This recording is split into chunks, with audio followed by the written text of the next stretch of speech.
Asian Monetary Fund to be revised to strengthen the buffer against economic crises. Anwar proposed for the revised fund to include countries such as China, Japan and South Korea. We cannot have the international financial infrastructure decided and determined by one corner of the earth. We will have to work with them, but we should have our own domestic, regional and Asian strength. Not to necessarily compete, but only to have like a buffer zone. Anwar was speaking at the Future of ASEAN lecture organised by the Malaysian Thai Chamber of Commerce in Thailand. The Asian Monetary Fund was proposed by Japan to combat the 1997 Asian financial crisis, but was never established following opposition from the United States and China's reluctance to support it. Anwar also added that though ASEAN countries have to grapple with the tensions between China and the US, it should not hinder any arrangement with the two countries that might benefit the vast majority. Anwar also appealed to Thailand to play a more active role in resolving the conflict in Myanmar.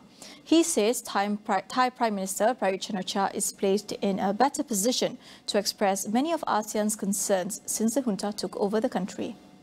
We have to go beyond. We don't want outsiders to interfere, right? We don't want the United States or Europe to tell us what to do. But we have to do something. We have to be courageous enough to try and resolve this. Well, they say it's internal affairs of Myanmar. Well, right. I don't think we should go and interfere and enter into a battle with them. But it's affecting us. It's affecting Thailand, huge number of refugees, affecting Bangladesh, who's struggling to uplift the economy, and Malaysia, which has the largest number of refugees from Myanmar. After overthrowing the government led by Aung San Suu Kyi in a coup in 2021, Myanmar's military has been cracking down on opponents of the regime. Security forces have reportedly killed nearly 3,000 people and forced at least 72,000 to flee to neighbouring countries. The Thai government, meanwhile, has faced criticism for maintaining normalised ties with the junta, while other ASEAN countries have been vocal about the conflict that sparked a refugee crisis. On that note, how can Malaysia play a bigger role in Thailand's Deep South peace process? We speak to Professor Dr. Krengsa Charawongsa from the Nation Building Institute International for his insights. I think you have to deal with the strategic level as well as tactical level. Strategic level, I would say, Malaysian government through the Malaysian northern states, which I know you have a state government as well, and you have the federal government. I think Anwar has the capability to link with the northern state of some of those states of Malaysia. And therefore, at the policy level, if the government of Malaysia and the state government in the northern states of Malaysia who have policy who want to advocate peace in the region, it will be a big help. And therefore, they have to find their resources in dealing with the leadership of the separatist movement. Some of the separatist leaders are living in Malaysia. You know, if there is some kind of massaging to make them willing to listen and talk together a lot more, the Malaysian put a little bit of a pressure point on them to say, why don't we talk with Thailand? It's for the benefits of all. If Malaysia tactically can help, it will be a big help. How does Malaysia's involvement in Thailand's Deep South conflict set a precedent to ASEAN member states regarding the crisis in Myanmar? ASEAN leadership have to come in terms with keeping the same principle at the same time tactically able to facilitate. And Anwar doing that to help an easier issue, basically, an easier issue in Thailand, could be a precedent set for initiative that come from member country of ASEAN. To start say, okay, can we help facilitate something in Myanmar? Which I'm totally, heartily agree. Thailand could be, again, because next door to Myanmar, could offer the facilitation help. Following Anwar's pattern and example, in the honor of Anwar, you help facilitate us the southern provinces issue, we help facilitate Myanmar for the issue that is difficult in Myanmar. And that would be a really new tone for ASEAN. In a joint press conference on Thursday with Thailand Prime Minister Prayut Chan-o-cha, Prime Minister Dato Sri Anwar Ibrahim touched on the Deep South conflict in southern Thailand and how Malaysia will assist the kingdom to resolve the conflict where it is necessary. We will go for a quick break. Stay with us.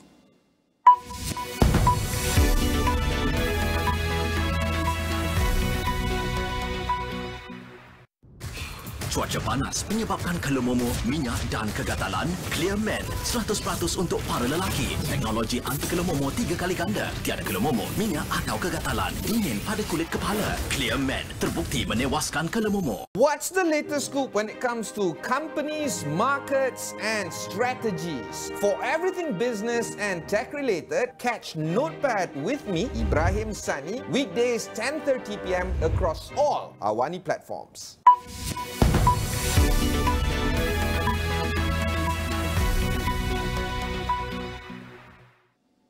Welcome back. Malaysia will not go into recession as continued growth is forecasted in 2023. Bank Negara Malaysia's Governor Tan Sri Nur Shamsiah Yunos said the country recorded an annual growth rate of 8.7% last year, the highest in the past 22 years. The GDP growth surpassed the government's forecast of 6.5% to 7%, partly due to strong domestic demands.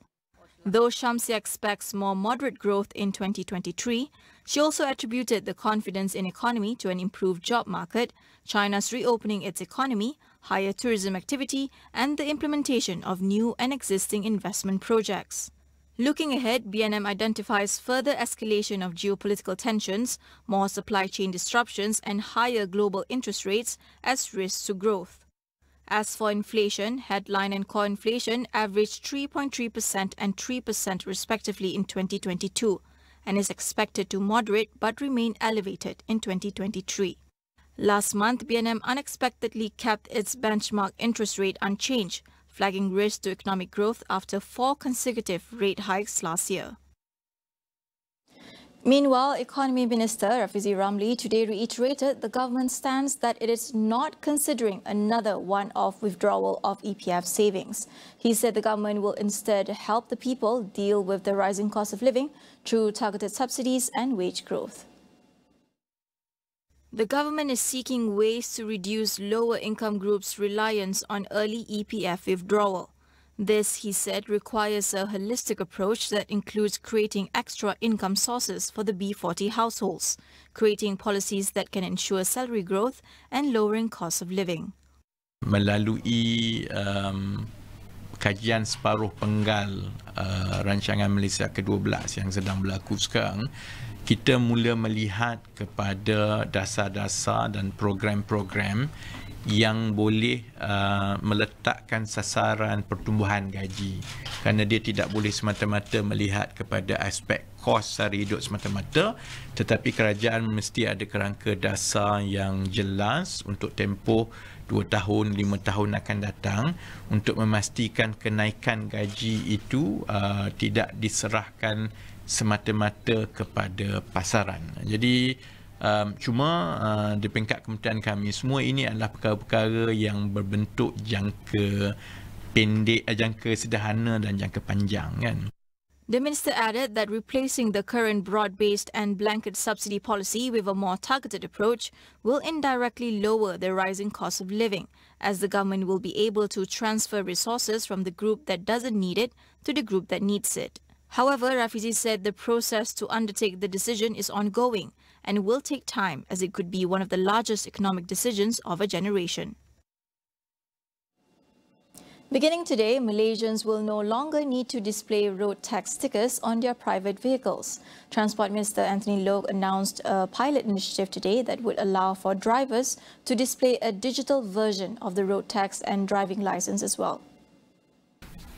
Mulai 10 Februari 2023, iaitu hari ini, pemilik kenderaan persendirian yang merupakan warga negara Malaysia boleh menggunakan mod paparan LKM digital ataupun e-LKM melalui portal awam e-LKM dan LMM digital e-LMM lesen memandu Malaysia melalui portal awam JPJ atau aplikasi mobile My JPJ di bawah satu projek perintis yang dilaksanakan secara in-house oleh JPJ. Lok said the police and JPJ enforcers will no longer take action against vehicles not displaying their road tags, but will use their own devices to check on the drivers and vehicles' statuses. He added that the whole digitalization process will be implemented in phases and that those who are not ready to go digital can still display their road tag stickers on their vehicles up till the digitalization phases are completed. However, vehicles registered for e-hailing as well as goods and company services will still need to adhere to the normal procedures. We shape our buildings and afterwards our buildings shape us. Tonight on Consider This, we speak to the guests on the ways architecture and design shape our ability to work, play and create community and the challenges faced by local talent in the industry. It's been 5 days since a devastating earthquake hit Turkey and Syria. Over 22,000 people are now known to have died. Search and rescue efforts continue throughout the region as freezing conditions threaten to cause more deaths. The United Nations warned that the disaster's full extent is still unclear. Rescuers are still searching rubble for survivors, but hopes are fading more than 4 days since the first quake on Monday. A major international relief effort is gathering pace. On Thursday, the World Bank pledged $1.78 billion in aid to Turkey, including immediate finance for rebuilding basic infrastructure and to support those affected by the earthquakes. Another donation came from the US, which pledged a package of $85 million to both countries. Meanwhile, the efforts of 100,000 or more rescue personnel on the ground are being hampered by logistical hurdles, including vehicle shortages and devastated roads. In Syria, 6 UN lorries carrying aid have now crossed the border from Turkey into the country, the first international help people there have had. People are still digging with their own hands in many areas, but the situation is particularly dire in northwestern Syria, where there is little heavy machinery to lift rubble. Without shelter, water, fuel or electricity, the World Health Organization fears many survivors could yet lose their lives. It says there's a danger that there will be a secondary disaster which may cause harm to more people than the initial quake. Meanwhile, the Malaysian Armed Forces has deployed a team to set up a field hospital in Turkey and provide humanitarian aid to victims of the recent earthquake. Dubbed Operation Starlight, it involves 106 Armed Forces personnel who will be deployed to Turkey in 3 phases starting today. Bagi meringankan beban negara Turki, Malaysia komited untuk menghulur bantuan yang mana pasukan SMAT negara telah pun berada di sana sejak 7 Februari lalu. Seterusnya, tuan-puan semua akan berlepas pada pagi ini bagi menghulurkan bantuan perubatan dan perkhidmatan kesihatan kepada mangsa gempa bumi tersebut. The field hospital will be based in Adiyaman for 6 weeks, with a capacity of 60 beds and equipped with ward facilities, an operating theatre, intensive care unit, radiology and laboratory.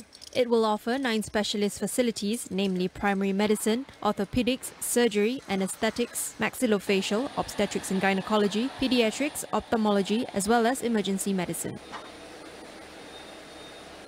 That is all we have for you on AWANI tonight. I'm Fana Sheikh. Thank you for watching.